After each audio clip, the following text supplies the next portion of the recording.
Next up, we have a panel that I have been looking forward to for some time.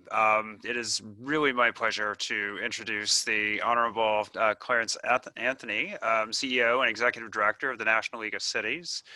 Mayor, at 24, you were elected to office. At 24, I was not even sure what I wanted to do with my life. I have just been a huge fan of yours as well over the years. And it's my great pleasure to introduce Valholly Frank, who is a youth climate activist in Florida, a member of the Seminole Tribe of Florida as well. And we are so incredibly excited to have you both here to discuss the power of community, translating local vision to holistic climate solutions.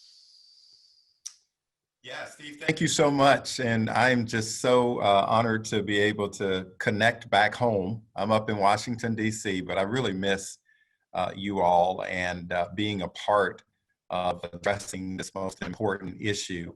And I can tell you that cities all over America, our city leaders are committed to addressing the issue of climate change. His honor is to be able to talk to Valholly and just be inspired by what she is doing in our state. How you know Valholly? We can't hear you.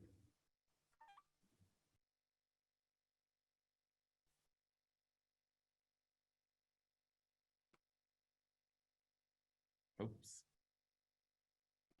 Oh, it's my mic that's having issues. Can you hear me? All right. Is it good now? Now I can hear you, yeah. Perfect. Okay.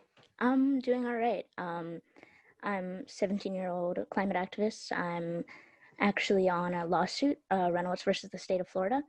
I've been involved with a lot of climate activism for a long time. My mom was an environmentalist. My dad's a forester. I come from the Seminole Tribe of Florida. I used to live out in the Big Cypress Reservation, and I'm actually one of 8 youth plaintiffs in the case currently suing for a stable climate plan in the state of Florida. And I'm really excited today because Clarence Anthony, he used to be a mayor of South Bay, and I really love being able to talk and connect with politicians and just find out like how exactly we can connect and what the youth can do, because we can't vote. I can't vote right now. And I still have rights as a kid because I'm still here and I'm going to be here for many years, and there are going to be many generations to come. And climate isn't something you can put a price tag on. You can't put a price on the land and the fresh air and the fresh water. And it's something that we all have to work together to protect. So I'm really excited. Well, you know, getting connected to this kind of issue at such a young age. I mean, you have spoken Europe at the UN. You've talked about the lawsuit that you filed. What motivated you to get involved in this type of issue as such a young person? Well, obviously, I was always very involved because of my parents, and I'm really grateful for that. But recently, I got really into it because I realized how my community and my home will be affected by this. Growing up on the res, I always took for granted how beautiful it was, how amazing the Everglades is, because it's the only Everglades in the entire world. And it wasn't until I started going to school in the city and I like moved here because it was a very long drive and it was really tough on my brother and I. And I never realized how great it is. And I started realizing, like, not only is it beautiful and do I love seeing and being out there, but also that's where we hold our ceremonies. That's where we have our medicine plants. And it's a really big spiritual connection for me and other tribal members. And what I also realized is that every single person on the planet has a sense of home, whether that be the place they are physically connected to or where their loved ones, their friends and family are. And that's something that climate change threatens to take away from everyone, no matter rich or poor, no matter the color of your skin, your gender, your sexuality. Climate change is going to affect everyone. And I think it's such a ginormous issue that everyone has to focus on. And that's a big reason I'm part of the lawsuit, because it wasn't for a long time that I realized, even as a kid, even if I can't vote and I can't do a lot of things that adults can to protect my environment and everyone's environment, I still have those rights. And what this case is also trying to do, other than get a climate plan set in place, is to define children's constitutional rights to a better planet rather than just having to survive and adapt to climate change, actually making strides for a better future where we can thrive. And one thing I really wanted to know was how the youth can connect to politicians and older people, and what would be the most beneficial ways to discuss this giant issue. Yeah, I mean, that's a really good question. And I think this is the time. I mean, there's in the history of America, it has not been, I want to say us old folks, because I don't want to own that yet, Valholly, but it has not been us who have pushed the change in our nation. And even when civil rights, climate, it's been our young people. And, I look back at, what pushed me to get involved in public policy. And it really was because I did not see in the Glades area, and I saw this data point, where I was born, Belglade is the poorest city in America. And so when I thought about, getting involved, it was to represent those that did not have a voice, those that I didn't think could be able to be appreciated in the system. I went off to college and went to FAU, and I met in grad school this professor called Dr. John DeGrove. And after he cursed a couple of times, then he started teaching. And he started teaching about the environment. Now, coming from Belglade in the Glades area, that was the last thing on our mind. Man, we were trying to put food on the table. We were trying to get an education. We were working out in the celery and cane fields. We had no sense of what our role was in trying to save the Everglades and restoration of the Everglades. But Dr. DeGrove and Jim Murley actually helped me to understand and learn more about the environment. And then I worked for the Water Management District as an intern. And the thing I saw there, I did not see many people of color talking about this issue. I did not see Black planners. I did not see Black activists fighting to save our environment. And I think back at that age, by that time I was 24 or 25, I saw very few young people raising their voice. So my point of how we get them engaged is really about exposure. And that's what you're doing, Valholly. You're educating young people, you're bringing them to the table, you're showing them a picture of what the future looks like. And I can tell you, in parts of Florida with sea level rise, it does not look good. And we have to fight together. So I'm just appreciative of what you're doing at this point. And I want to make sure that the perspective that we are both bringing at our stage in our lives, that we're making a difference. You've asked me about elected officials, but I want to ask you, what do you think of elected officials at this time? and y'all got to know, this is not a scripted question. So it's right off the cuff. And Valholly said, and I said, we're just going to have a conversation. I mean, do you think elected officials are taking this seriously? And what do you think elected officials' role at the federal, state, and local level? What can we do? I think local level elected officials, they hold a lot more power than people like think they do, because it's so much easier to make like a smaller change. And that's why I love when youth activists reach out to mayors and they have like more intimate conversations about what these specific people can do. And then like if we get a lot of smaller elected officials to come together, it'll start just a ripple effect that'll turn into a giant wave of change. But it's so hard for that to happen when we have elected officials in office like Donald Trump and Ron DeSantis, who are so blatantly unwilling to accept the fact that we need to change. And the thing about Trump is that he's so out there. He's like, "Oh, climate change is a hoax. Oh, we could use global warming. It's cold here." Like, he's really not that smart about it. He doesn't show that he probably does know that it is happening. Um, but with Ron DeSantis, he tries to act like a savior. He tries to act like, "Oh, look, I unbanned the word climate change. Praise me for it." And people did.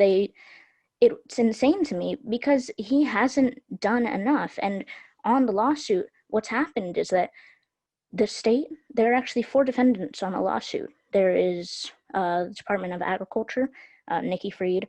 There's the actual state government, so Ron DeSantis. There is the DEP, so that would be Noah Valenstein. And there is the Public Service Commission. And one thing I find interesting about Noah Valenstein being on the call today, and I really hope he hears this, is that these 4 departments have tried to dismiss our case multiple times, and they actually succeeded. Now, we're filing for appeals right now, but one thing is that there's so much performative activism. There's just like, "Oh, look, I'll put on a clean face. There's an election coming up. Like, I have to keep my slate clean, and then behind the scenes, I don't care." Like, it's so much easier to make money, which is a big incentive for a lot of people. A lot of people are so greedy. Like, that's a big driver of the climate crisis, just the pure greed that comes with it. But he goes up there and he talks about the climate, and he talks about what we can do and what they have done.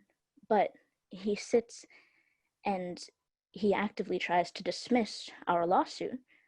There are 8 kids coming to the state and saying, "We want a climate plan that will set us on track to ensure we have a future, that we can continue to live and we can protect this earth that is constantly giving to us." It's amazing to me because I was always taught how much the earth gives to us and how we rarely give back. I mean, it's so simple, like the giving tree. Like, it is so easy to understand, like, how much Mother Nature will give to you. And it's even like a scientific thing. Like, we recently met our quota. There is a quota every year for how many natural resources we can use before the earth can't like recreate them and cannot keep up with our demand. And right now, humans are demanding way more from the earth than what it can give back. And it's actively destroying it in many ways, even more than climate change. And it's crazy because, especially in our society, and I think one thing that you were saying about how you don't see many, like, you haven't seen many people of color coming forward, it's because it's really a privilege to be able to focus on such a big issue that you can't really see affecting you right now. Because a lot of people, especially now with COVID, are struggling just living paycheck to paycheck and struggling to do that even because the government does not care about poor people, does not care about communities of color. It doesn't care about anyone unless you are a white man born into wealth. That's the only time they listen to you. But there's such strength in numbers, and that's why I love seeing so many people here and so many people like willing to listen. And when you're willing to listen, I hope it encourages people to act and to not just sit back and be like, "Yes, this is a problem. What can I do about it?" Because I know that feeling of helplessness. I really understand it, especially as a kid. Like, I literally sit here and I'm like, "Hey, can my government ensure that I'll have fresh water and not be threatened by climate change?" and they're like, "Oh, no, sorry, that's too much to ask for." Like, what? I You don't really have don't hope think so. that you don't hope you do you have hope at least I want to do you feel as if we your government will address this issue? Do you have hope that you can get enough leaders?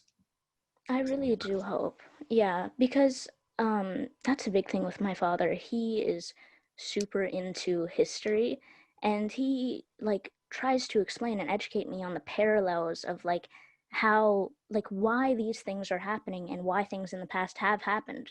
Like he'll take events from the past and he'll be like, this is terrible, right? And it's like, yes, it's terrible. Like people live through that. And then he'll be like, the exact same thing is happening today. Like history continues to repeat itself, and with an education system so skewed to keep everyone into this mindset of like capitalism, the American dream, and just blindly trusting that the politicians will take care of everything, like if there's no education, there's no power in people. And I think that's such a cool thing, because growing up in like a time where there's so much access to education, I think that's what makes like my generation especially powerful, because we might not all have the ability to vote and to go out and do these things, but we're able to educate ourselves and educate people within our communities, and being connected, we can plan protests, we can plan to do many different actions, and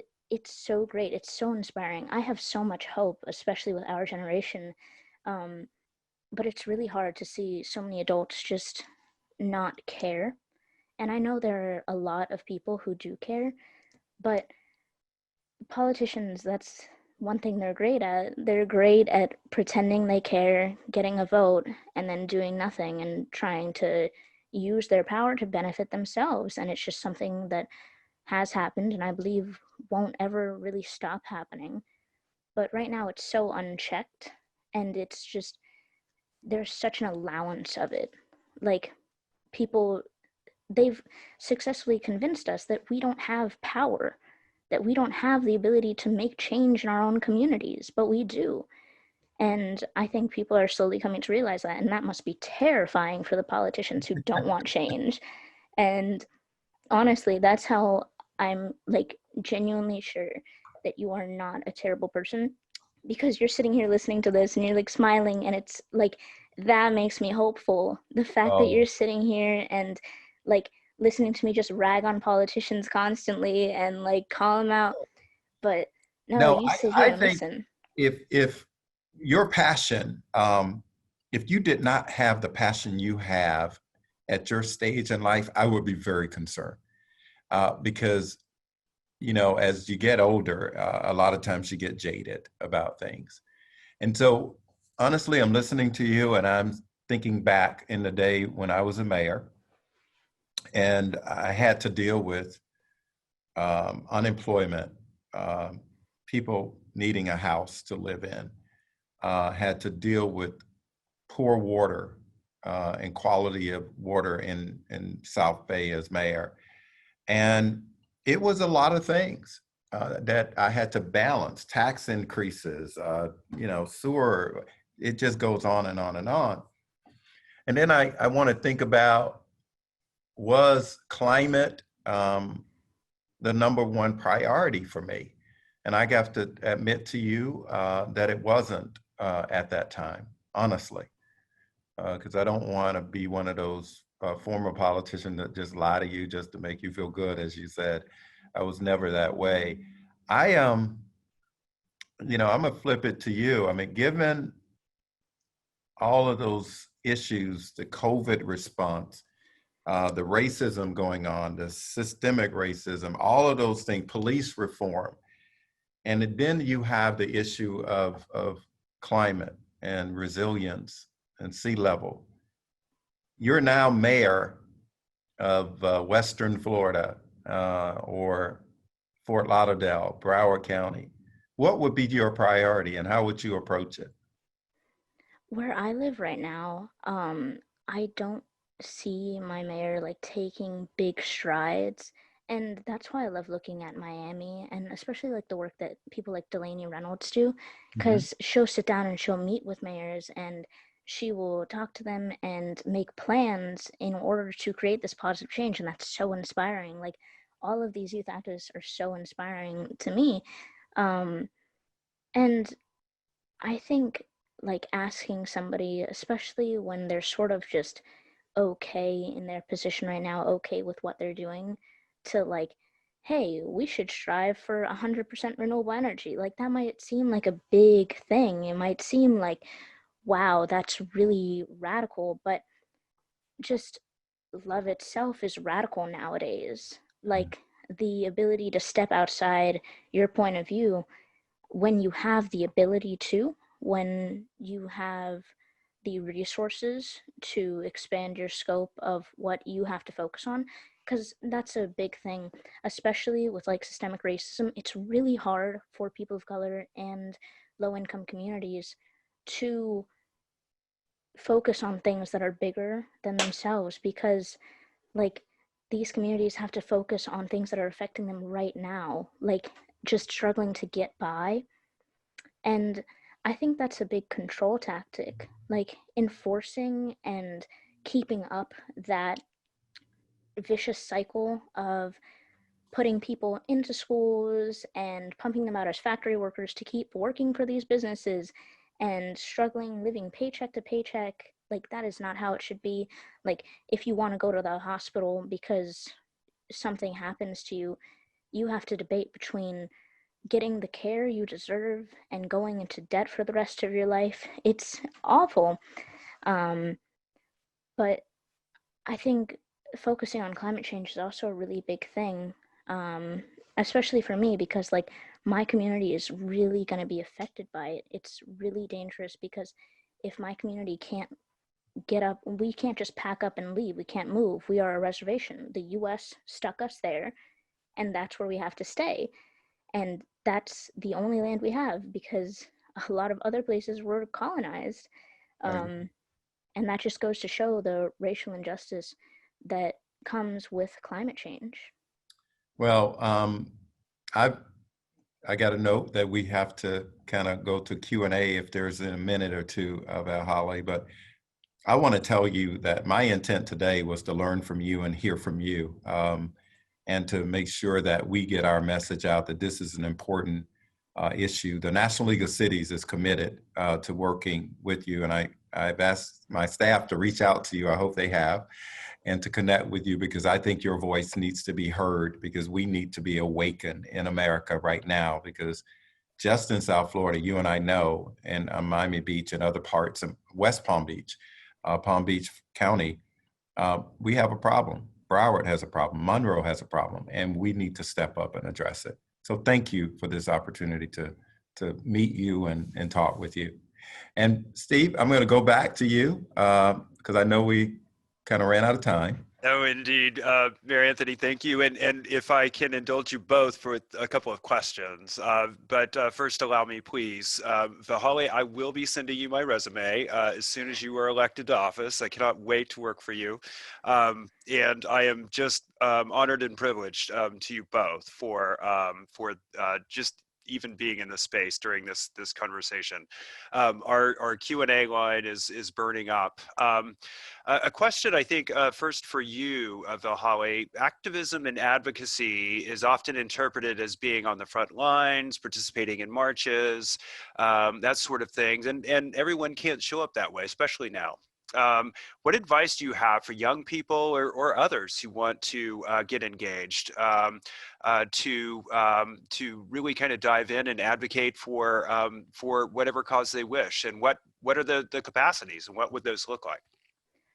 I touched on it briefly, but I think a really powerful thing is education itself. And especially now, like if you have the time and the ability to, being able to research like just something as simple as like how the climate crisis is specifically affecting you and your community, because you think of climate change and you think of sea level rise and you think of like worsening weather events, but when you think of it in Florida, of course sea level rise comes to mind because of like Miami and stuff and we're at sea level, but you don't necessarily think like right off the bat of like saltwater intrusion and how like hurricanes can actively and have been displacing people from homes and communities around yours. And the great thing about like social media and stuff is being able to share what you have learned and also be able to take in information.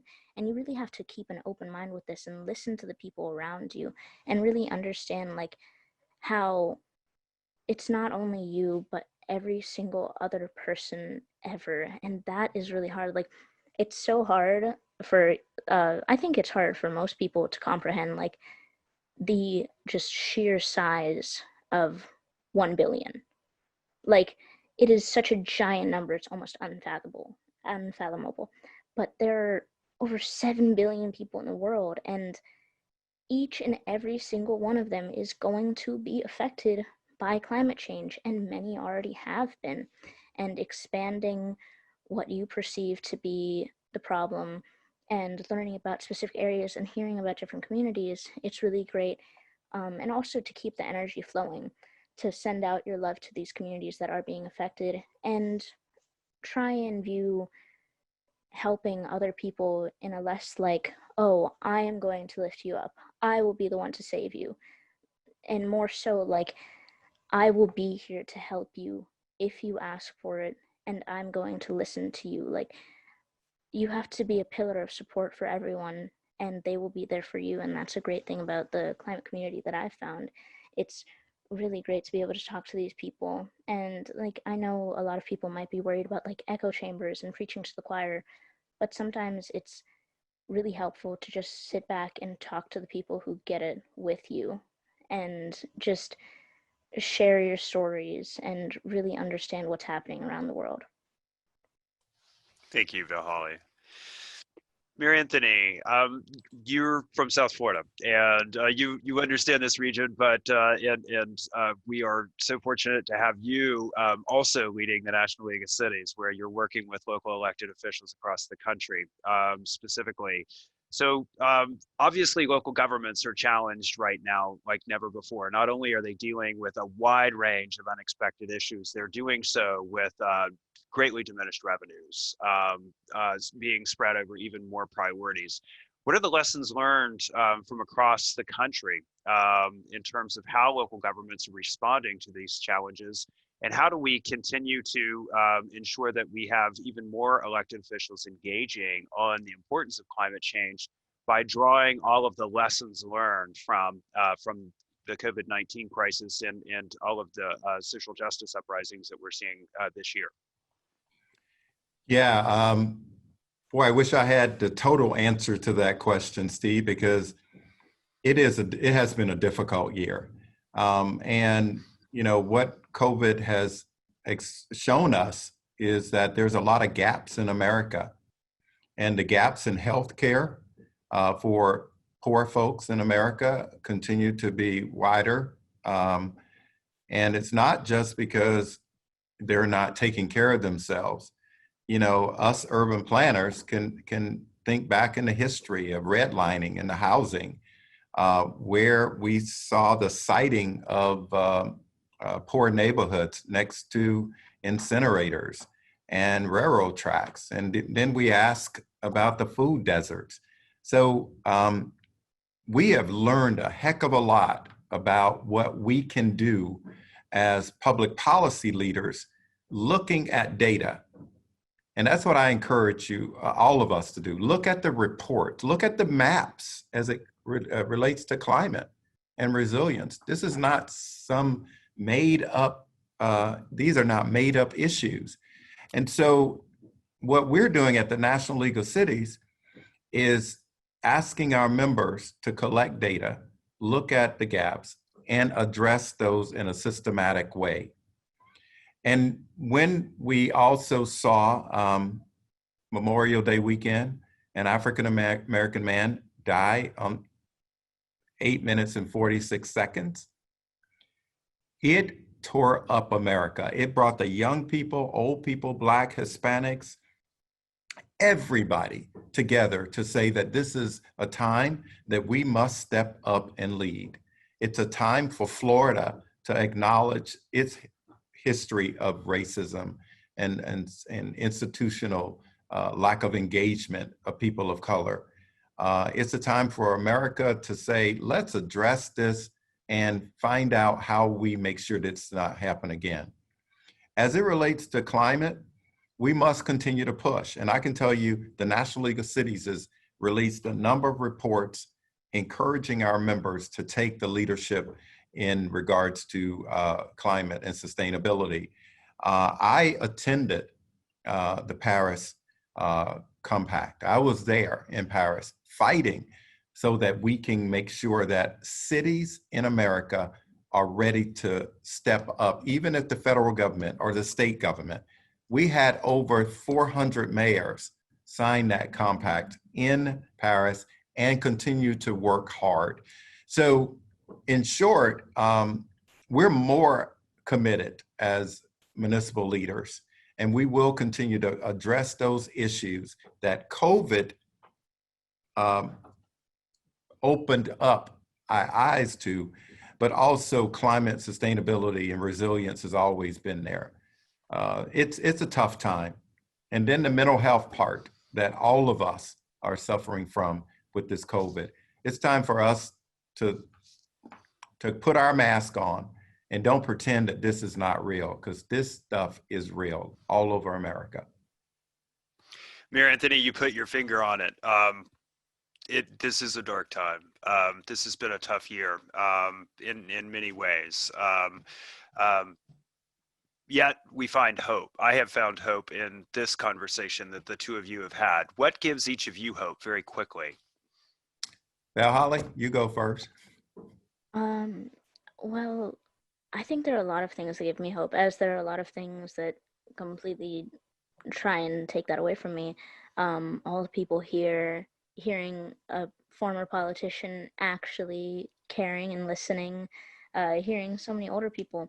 I saw a question about, like, would a reverse mentorship thing, like where young people talk to older people, work? And like, it's really interesting to me. And I think it's just more of older people and older generations, like, being willing to listen. Like, I don't want to be here and like say I have all the answers and like try and say like I am going to solve this, or my generation is going to do everything. Like, there is definitely responsibility that needs to be taken on all sides of the situation. But I'm really glad to see like the work that my generation has done, the voices that have been uplifted, on not just issues like climate change, but also like um, the guns issue after the Stoneman Douglas shooting, which happened very close to where I go to school. Issues on social justice and police reform, and we're such a powerful generation, and I don't exactly feel failed by older generations. Like, I get that there are a lot of people who cared, and it's really hard to create change in a society that is made to keep that from happening. There are definitely people who I see and it's like, I don't know why you are like that. But there's so many others that just outweigh like all of the negatives. And we are really strong people. Like, no matter who you are, we can all come together, we can all work together, and it's so powerful. And I just wanted to mention, like, if anybody does want to just show a small semblance of support, there is, if you go on ourchildrenstrust.org, you can go specifically to the Florida case and sign a wall of support. Thank you, Valholly. Mayor Anthony.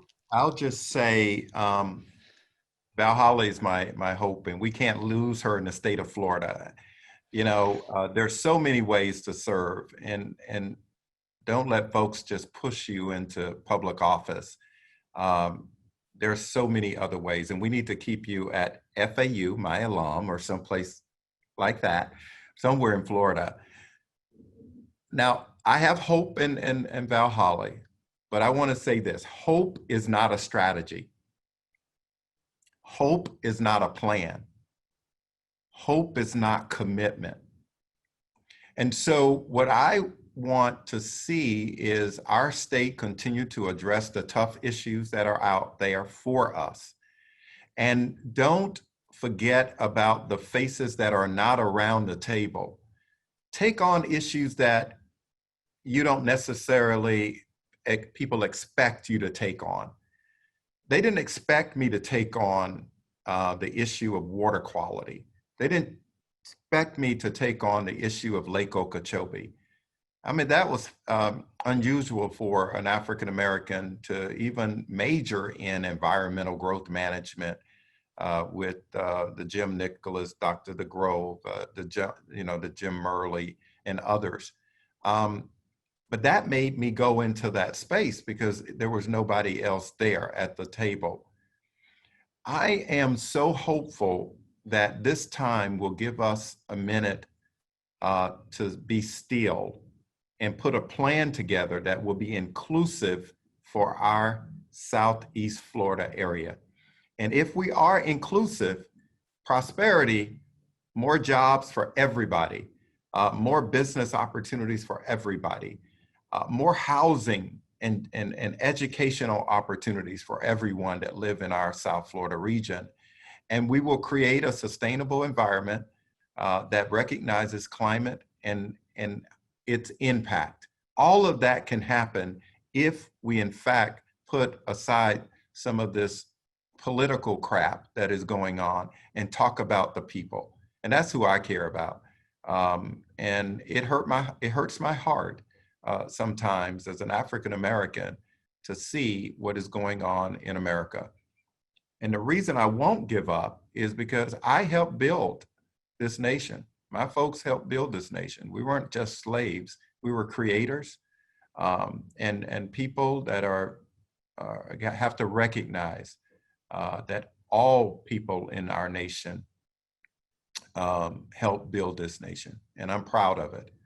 And I'm proud to be a Floridian for sure, and a South Floridian, because I see some of the names on here that I don't see faces, but I know them because I work with them on some of these issues. I know y'all are still working hard, and I'm so proud. And Steve, you can come to the National League of Cities if you got a minute or two. I got about $2,000 I can pay somebody, but that's But Valholly, it's an honor. I was looking so forward to this, and that's the reason I accepted this, because I read your profile and I said, I need to meet that person. And I'm proud of you. And thank you guys for having me. Indeed. Thank you both so much. We're so grateful to you both for helping us close out this 2020 Compact Summit. I hope you both will pencil in the fall of 2021. And it is my great hope that the next summit will be in person. Palm Beach County will be the host, so it will likely be in the West Palm Beach or environs. And I cannot wait to gather with everyone in person once we can do that again. Well, that's my home county, and Virginia and those better invite me. That's all I'm saying, because I know Todd probably won't, but Virginia will. So Wonderful. thank you guys. Have a good day. Thank you.